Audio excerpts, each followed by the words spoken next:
Ya, ibu-ibu yang kemarin sudah sempat antre sana seni demi mendapatkan minyak goreng mungkin sekarang lebih lega ya karena mafia minyak goreng ternyata ini sudah ditetapkan sebagai tersangka. Tapi di saat ibu-ibu lega, industri minyak goreng sekarang mungkin malah harap-harap cemas karena kasus mafia minyak goreng ini berbuntut panjang sampai adanya moratorium ekspor. Kita akan coba lihat seluas apa dampaknya dalam mafia minyak goreng diringkus laba ekspor digerus. Kita langsung lihat slide yang pertama. Sebelum kita lihat seluas apa dampak moratorium terhadap ekonomi domestik dan global, kita akan ulas sejenak siapa saja sih yang telah ditetapkan tersangka dalam kasus mafia minyak goreng ini. Pasca minyak goreng ini langka di pasaran, Menteri Perdagangan saat itu menetapkan aturan Domestic Market Obligation alias DMO dan DPO atau Domestic Price Obligation pada perusahaan penghasil minyak goreng. Lalu juga disusul dengan kebijakan harga eceran tertinggi untuk penjualan di dalam negeri. Mendak juga menyampaikan telah mengendus adanya dugaan kecurangan dalam industri migor ini. Lalu kemudian di Selasa 19 April, Jaksa Agung resmi mengumumkan nama 4 tersangka mafia minyak goreng yang ternyata salah satunya adalah Dirjen di Kementerian Perdagangan juga. Kita lihat yang pertama ini adalah Indrasari Wisnuwardana selaku Direktur Jenderal Perdagangan Luar Negeri Kementerian Perdagangan. Perannya adalah memberikan persetujuan ekspor bagi perusahaan eksportir yang tidak memenuhi aturan DMO yang juga sudah diberikan oleh Kementerian Perdagangan waktu itu.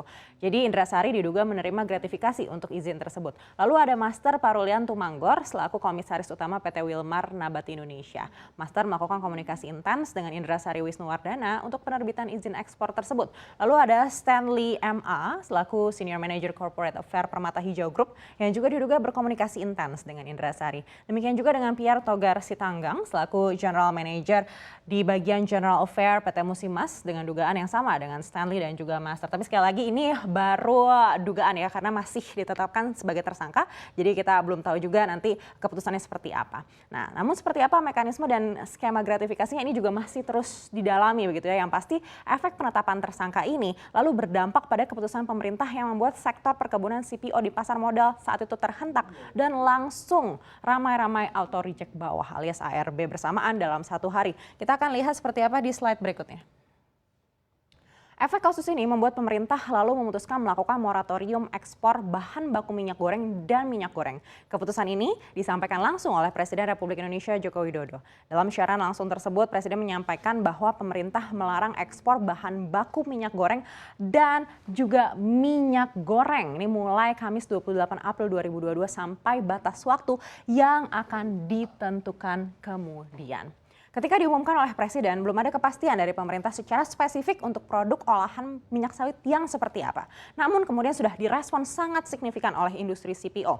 Kemudian satu hari setelahnya baru beredar kabar di pasar bahwa minyak sawit mentah dan minyak sawit RBD ini masih diizinkan untuk diekspor. Sementara yang dilarang untuk diekspor adalah produk olahan minyak sawit bernilai tinggi seperti sawit olin RBD atau produk hasil olahan CPO seperti minyak goreng baik curah dan juga kemasan. Nah, inilah yang menyelamatkan emiten-emiten sawit akhirnya dari ARB pada saat itu.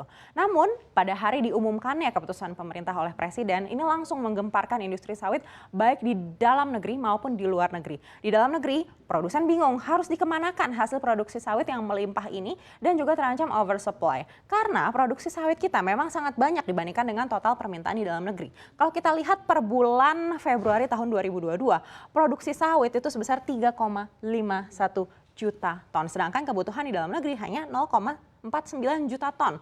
Sisanya diekspor 2,1 juta ton. Nah, kalau ekspor ini dilarang, mau dikemanakan ini sisa produksi yang bisa mencapai 2,1 juta ton ini?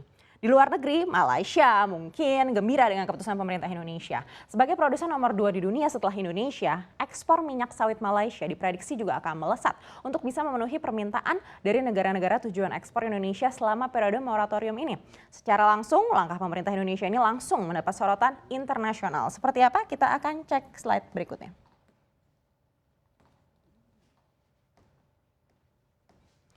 Ya, media-media internasional langsung memberikan respon atas keputusan pemerintah.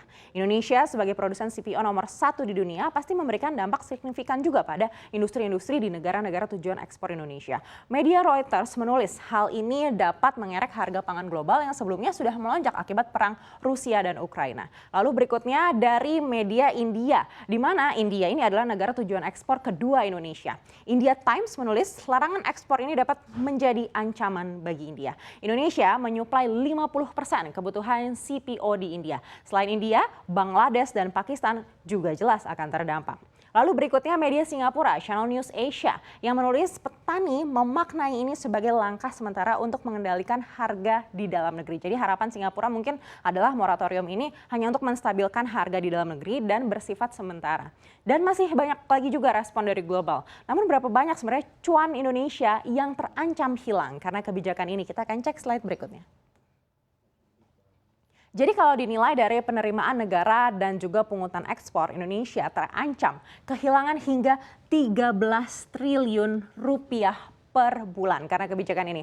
Memang belum dijelaskan secara rinci juga ya komoditasnya apa dari kelompok CPO ini yang akan dilarang dan banyak masuk perkiraan baik dari bank, BUMN atau sekuritas, namun kejelasan yang pasti ini juga belum disampaikan oleh pemerintah. Yang pasti kalau melihat data dari Kementerian Keuangan, dari keuntungan bea keluar Indonesia per Januari hingga Maret 2022, totalnya adalah 8,62 triliun rupiah dan 80,5%-nya ini berasal dari komoditas turunan CPO. Artinya sekitar 6,53 triliun rupiah ini berasal dari CPO. Ini baru dari bea keluar, belum lagi dari nilai ekspornya sendiri. Lalu surplus perdagangan Indonesia hingga 9,33 miliar dolar Amerika Serikat di kuartal 1 2022. Ini salah satunya dibantu juga oleh ekspor CPO yang melonjak sejak akhir tahun lalu. Selain APBN yang tergerus, negara-negara lain ini juga terancam sulit mendapatkan pasokan. Pertama adalah China sebagai tujuan ekspor CPO utama Indonesia. Lalu ada India di posisi kedua, ada Uni Eropa, Pakistan dan juga Malaysia. Dengan larangan pemerintah Indonesia ini, harga CPO global terancam semakin tinggi dan di dalam negeri terancam oversupply. Kita harapkan memang kebijakan ini adalah kebijakan yang terbaik bagi rakyat kita yang juga sudah dipertimbangkan oleh pemerintah Indonesia sebelumnya.